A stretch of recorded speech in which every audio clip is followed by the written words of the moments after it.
آج ہم دبستان دہلی کے سیاسی سماجی پس منظر اور ادبی و لسانی صورتحال پر ایک نظر ڈالیں گے۔ اردو شمالی ہند میں پیدا ہوئی، لیکن ادبی سطح پر اس کی نشو و نما کا دور اول دکنی دور ہے۔ بالخصوص بیجاپور اور گولکنڈہ کی سلطنتوں نے اس کے فروغ میں اہم کردار ادا کیا۔ اورنگزیب کے فتح دکن کے بعد شمال اور دکن کے درمیان کی سیاسی حدوں کے خاتمے کے ساتھ ہی دکنی اردو کا یہ دور اپنے اختتام کو پہنچتا ہے۔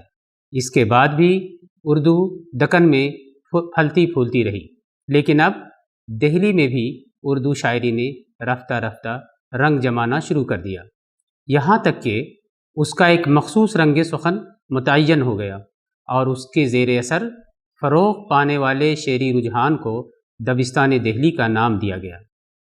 اس دبستان کی اپنی کچھ خصوصیات ہیں جن کا ذکر ہم ذرا دیر بعد کریں گے۔ پہلے بعض سیاسی، سماجی، ادبی اور لسانی عوامل پر ایک نظر ڈالتے ہیں تاکہ یہ اندازہ ہو سکے کہ اس دبستان کے فروغ میں کون سے عناصر کار فرما رہے۔ بات خواجہ سعد سلمان سے شروع کیجیے یا امیر خسرو سے، اتنا طے ہے کہ شمالی ہند میں اردو شاعری کا آغاز بہت پہلے ہو چکا تھا۔ اس میں دہلی کے شعراء بھی تھے اور بیرونی دہلی کے سخنور بھی۔ افضل پانی پتی کی بکٹ کہانی، جو 12 ماسا کی روایت سے جڑی ہوئی ہے، 1625 عیسوی سے قبل لکھی جا چکی تھی، اور جعفر زرتلی کا کلام بھی 17ویں صدی میں وجود میں آ چکا تھا، لیکن ان کا ذکر ہم اردو شاعری کے ابتدائی نمونے کے طور پر کرتے ہیں۔ اس لیے دبستان دہلی کے حوالے سے جب ہم گفتگو کرتے ہیں تو 18ویں صدی عیسوی سے بات شروع کرتے ہیں۔ سیاسی اور سماجی اعتبار سے وہ ایک پرآشوب دور تھا۔ 1707 عیسوی میں اورنگزیب کے انتقال کے بعد اس کے تینوں بیٹے معظم، اعظم اور کام بخش نے سلطنت کے حصول کے لیے ایک دوسرے کو شکست دینے کی کوشش کی۔ بالآخر شہزادہ معظم کو کامیابی ملی اور وہ شاہ عالم بہادر شاہ کے لقب سے تخت نشین ہوا۔ اسے بہادر شاہ اول کے لقب سے بھی یاد کرتے ہیں۔ کم و بیش 5 سال حکومت کرنے کے بعد 1712 عیسوی میں وہ اس دنیا سے رخصت ہوا۔ اس کے بعد اس کا بیٹا معیز الدین اپنے بھائیوں کو شکست دے کر دلی کے تخت پر قابض ہوا۔ جہاندار شاہ کے نام سے حکومت کرنے والا یہ بادشاہ امور سلطنت میں دلچسپی لینے کے بجائے عیش و عشرت کا دلدادہ ثابت ہوا۔ کہتے ہیں وہ ایک طوائف لال کنور پر فریفتہ تھا اور حکومت حقیقتاً اس کے وزیر ذوالفقار خاں کے ہاتھوں میں تھی۔ ایسی صورت میں وہ کب تک تخت پر قابض رہ سکتا تھا؟ تخت نشینی کے اگلے ہی سال قتل ہوا اور سید برادران کی مدد سے 1713 میں فرخ سیر بادشاہ بنا۔ یہ سید برادران کے عروج کا زمانہ تھا، وہ جسے چاہتے تخت کا مالک بنا دیتے۔ فرخ سیر نے سید برادران سے چھٹکارا حاصل کرنے کی کوشش کی، لیکن منہ کی کھائی۔ سید برادران کے ہاتھوں پہلے معزول ہوا، پھر قتل ہوا۔ یہ 1719 عیسوی کا واقعہ ہے۔ اسی سال یکے بعد دیگرے 3 بادشاہ ہوئے۔ اولاً رفیع الدرجات نے حکومت سنبھالی، وہ تپے دق کا مریض تھا۔ 2 ماہ بعد ہی اس کا انتقال ہو گیا۔ پھر اس کے بڑے بھائی رفیع الدولہ کو بادشاہت ملی، لیکن 3 ماہ بعد ہی وہ بھی ملک عدم کو روانہ ہوا۔ اس کے بعد سید برادران نے روشن اختر کو بادشاہ بنایا۔ یہ وہی بادشاہ ہے جو تاریخ ہند میں محمد شاہ رنگیلا کے نام سے معروف ہے۔ اسے فنون لطیفہ سے دلچسپی تھی، بالخصوص موسیقی کا وہ عاشق تھا۔ اس کے عہد میں اردو شاعری کو بھی فروغ حاصل ہوا۔ محمد شاہ نے اپنی تخت نشینی کے اگلے سال ہی سید حسین علی کو دھوکے سے مروا ڈالا اور اس کے بعد دوسرے بھائی سید عبداللہ کو بھی شکست دے کر قید کر لیا۔ عالم اسیری میں ہی کچھ دنوں بعد سید عبداللہ کا انتقال ہو گیا۔ اس طرح سید برادران سے تو محمد شاہ نے چھٹکارا حاصل کر لیا، لیکن آپسی نا اتفاقی اور سازشوں کا سلسلہ حسب سابق جاری رہا۔ حکومت کمزور سے کمزور تر ہوتی چلی جا رہی تھی۔ مرہٹوں، جاٹوں اور سکھوں کی طاقت میں اضافہ ہوا، لوٹ مار کا سلسلہ دراز ہوا۔ ملک خانہ جنگی کا شکار ہوا تو بیرونی دشمنوں کو بھی موقع ملا۔ چنانچہ 1739 عیسوی میں نادر شاہ نے دہلی پر حملہ کر کے تباہی و بربادی کی ایک نئی داستان رقم کی۔ دہلی کو خون میں نہلا کر اور 70 کروڑ کا سامان اور تخت طاؤس لوٹ کر جب وہ ایران لوٹا تو بہو کی صورت میں اس کے ہمراہ عالمگیر کی پوتی بھی تھی۔ 1748 میں محمد شاہ رنگیلا کے انتقال کے بعد احمد شاہ تخت نشین ہوا اور صفدر جنگ وزیر، لیکن سلطنت حسب سابق رو بزوال رہی۔ 1749 کے اواخر میں ایک بار پھر احمد شاہ ابدالی حملہ آور ہوا۔ اس سے قبل جنوری 1748 میں بھی احمد شاہ ابدالی نے فوج کشی کی تھی، لیکن شکست سے دوچار ہوا تھا، مگر اب کے صورتحال بدل چکی تھی۔ مغل سلطنت روز بروز کمزور ہو رہی تھی اور خانہ جنگی تھی کہ بڑھتی چلی جا رہی تھی۔ بغاوت، سازش، صلح اور جنگ، زندگی انہی دائروں میں گھوم رہی تھی۔ 1754 عیسوی میں غازی الدین خاں عماد الملک نے مغل حکمراں احمد شاہ کو اندھا کر کے سلیم گڑھ کے قلعے میں نظر بند کر دیا۔ اس قلعے میں احمد شاہ نے زندگی کی آخری سانس لی۔ احمد شاہ کو معزول کرنے کے بعد عماد الملک نے جہاں دار شاہ کے بیٹے عزیز الدین کو بادشاہ بنایا اور کاروبار سلطنت کو اپنے ہاتھ میں رکھا۔ عزیز الدین عالمگیر ثانی کا لقب اختیار کر کے اور برائے نام حکمرانوں کی فہرست میں اپنا نام لکھوا کر مطمئن ہو بیٹھا، لیکن بھلا گردش فلک کی کسے چین سے بیٹھنے دیتی ہے۔ 1759 عیسوی میں عماد الملک نے اسے دھوکے سے قتل کر دیا۔ اب دہلی کا تخت شاہ جہاں ثانی کے حصے میں آیا۔ اس کے زمانے میں ایک بار پھر احمد شاہ ابدالی کے ہاتھوں دہلی تباہ ہوئی اور شاہ عالم ثانی کو بادشاہت ملی۔ اس بیچاری کی قسمت میں بھی ذلت، اذیت اور بینائی سے محروم لکھی تھی، سو یہ بھی ہوا۔ قصہ مختصر: 1803 میں انگریزوں کی فوج دہلی میں داخل ہو کر سیاہ و سفید کی مالک بن گئی، لیکن نام کی مغلیہ سلطنت باقی رہی۔ 1807 میں اکبر شاہ ثانی اور 1837 میں اس کے بیٹے بہادر شاہ ظفر بادشاہ ہوئے۔ یہ برائے نام حکومت بھی 1857 عیسوی میں ختم ہو گئی۔ بہادر شاہ ظفر قید کر کے رنگون بھیج دیے گئے اور ملک تاج برطانیہ کے زیر نگین ہو گیا۔ تباہی و بربادی کا یہی دور دہلی میں اردو شاعری کے فروغ کا زمانہ ہے۔ اسی عہد میں وہ رجحان پروان چڑھا جسے دہلیویت کے نام سے موسوم کرتے ہیں۔ دہلی میں اردو شاعری کا جو مخصوص طرز سخن متعین ہوا، اس کے مختلف ہلکے اور گہرے رنگ ہیں۔ یہ گہرے اور ہلکے رنگ ہمیں 18ویں صدی عیسوی کے آغاز سے اختتام صدی تک ملتے ہیں۔ اس میں وہ فارسی گو شعراء بھی شامل ہیں جو کبھی کبھی منہ کا مزہ بدلنے کے لیے اردو میں شعر کہہ لیا کرتے تھے۔ ایہام گو شعراء بھی ہیں اور تازہ گو سخنور بھی۔ میر سودا اور درد بھی ہیں اور میر سوز میر حسن بھی۔ شاہ نصیر، ذوق، غالب، مومن، ظفر، شیفتہ اور مجروح بھی۔ تاریخ ادب اردو کی کوئی کتاب اٹھا لیجئے اور بھی بہت سے نام مل جائیں گے۔ ان سب کا اپنا انفرادی رنگ بھی ہے اور ان رنگوں سے پیدا ہونے والا اجتماعی تاثر بھی۔ یہ رنگ ایک دن میں پیدا نہیں ہوا، رفتہ رفتہ گہرا ہوا ہے۔ یہاں ان میں سے ہر ایک کا ذکر ممکن نہیں، لیکن بعض اہم ناموں کا ذکر تو کرنا ہی پڑے گا۔ یہ بات بار بار دہرائی گئی ہے کہ شمالی ہند میں اردو بول چال کی سطح پر رائج ہونے کے باوجود بہت تاخیر سے علمی درجہ حاصل کر سکی۔ اس کی وجہ بھی ظاہر ہے۔ فارسی اس طرح ذہنوں پر چھائی ہوئی تھی کہ اس کے سامنے کسی نوزائیدہ زبان کا فروغ پانا آسان نہ تھا۔ لوگ بولتے تھے اردو اور شعر کہتے تھے فارسی میں۔ اردو کے بارے میں عام خیال یہی تھا کہ ابھی ناپختہ ہے، ہر قسم کے خیالات اور عمدہ مضامین کے اظہار کے لیے مناسب نہیں۔ پھر یہ بات بھی تھی کہ فارسی اعلیٰ طبقے کی زبان تھی، اسے چھوڑ کر عوام کی زبان میں شعر گوئی بھلا کون پسند کرتا۔ ایک پہلو یہ بھی ہے کہ فارسی میں شعر و شاعری کی ایک طویل روایت تھی، الفاظ اور تراکیب کا ایک وسیع خزانہ تھا، تشبیہات و استعارات کا عمدہ ذخیرہ تھا، طرز بیان کے متعدد نمونے تھے اور اصناف سخن کی بھی کمی نہ تھی۔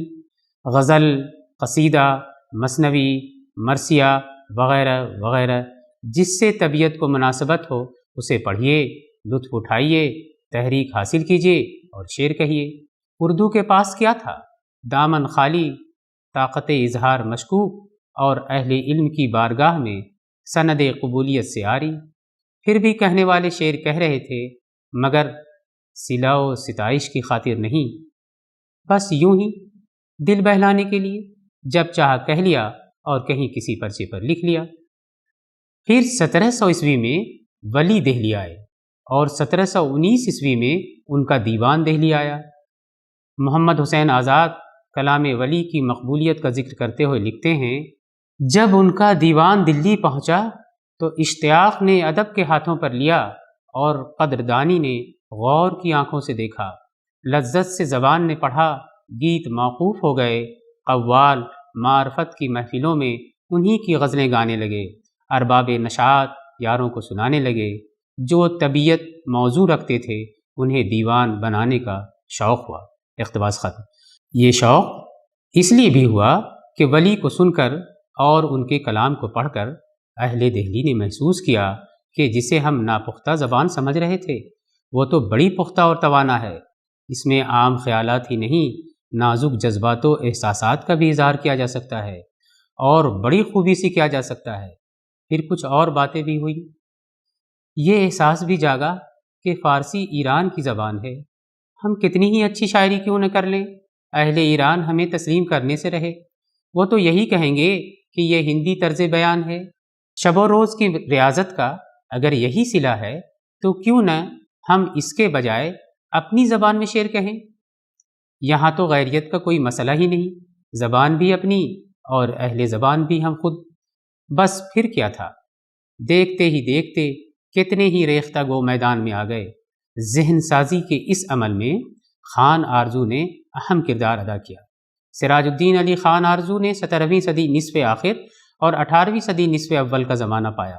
وہ فارسی کے نامور عالم تھے، فارسی ہی میں شعر بھی کہا کرتے تھے۔ ان کے محض 27 اردو اشعار ہم تک پہنچے ہیں۔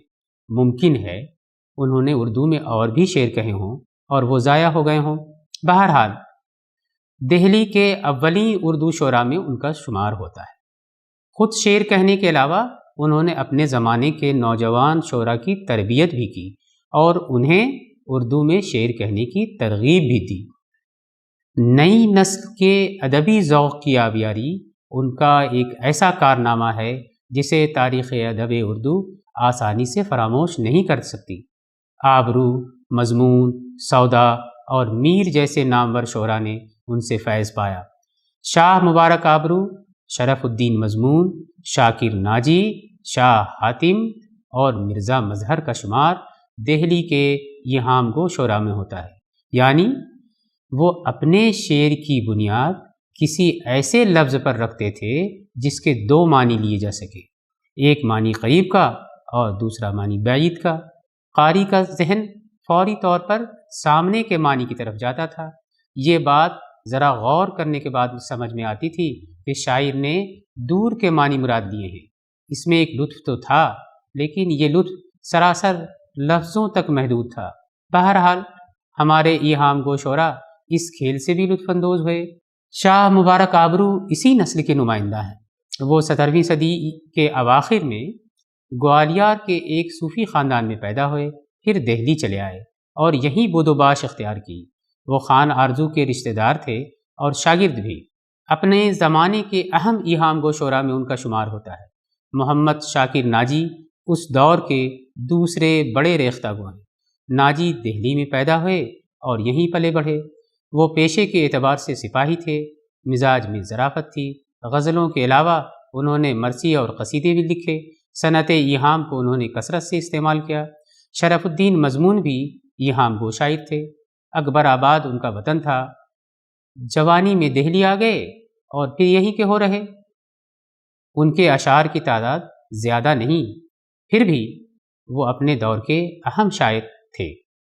شاہ حاتم اور مرزا مظہر اس دور کے دو ایسے نامور شاعر ہیں جو ایہام گوئی کو رواج دینے والوں میں بھی شامل ہیں اور بعد میں ایہام گوئی کی مخالفت کرنے والوں میں بھی پیش پیش رہے۔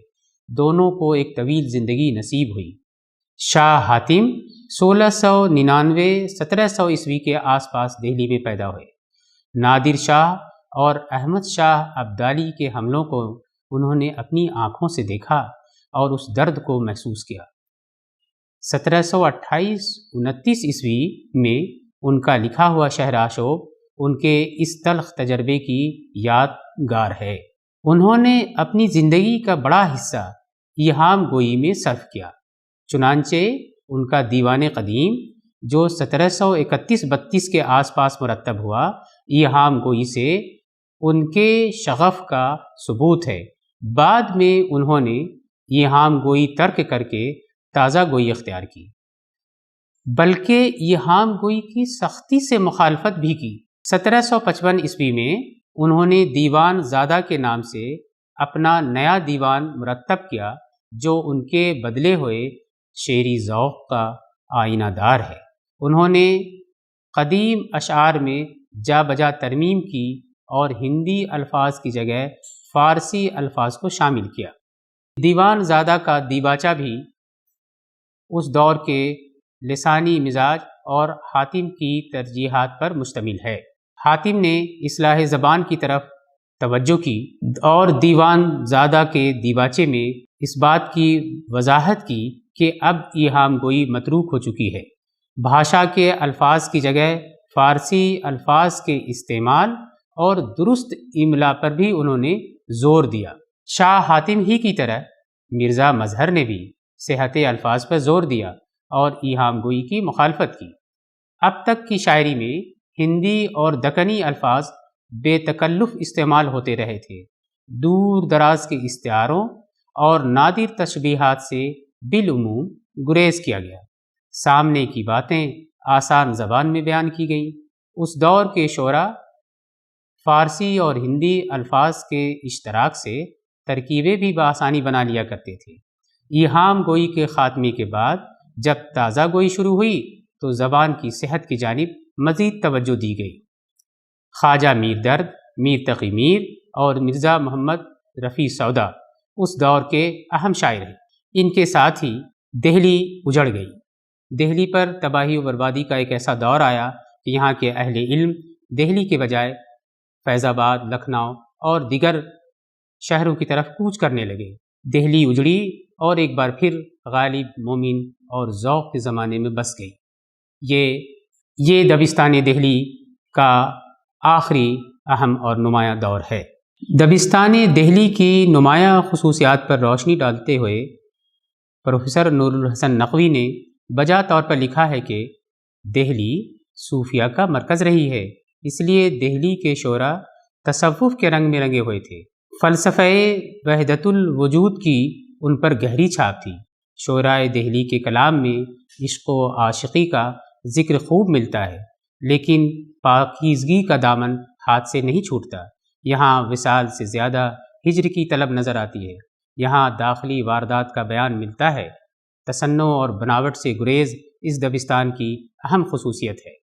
دبستان دہلی کے حوالے سے ڈاکٹر نور الحسن نقوی کا یہ بیان بھی سن لیجئے۔ وہ اپنے تحقیقی مقالے دلی کا دبستان شاعری میں رقم تراز ہیں۔ میر و مرزا کے زمانے تک تو یہ حال رہا کہ درویشی اور شاعری تقریباً دوش بدوش چلتی رہی۔ طرز کلام کے علاوہ تذکروں سے بھی اس کی تصدیق ہوتی ہے۔ شاہ ملول، مرزا عشق، شاہ فصیح، میر عبدالقادر، مظہر جان جانا وغیرہ قدامہ میں سب اسی طرح کے بزرگ درویش گزرے ہیں۔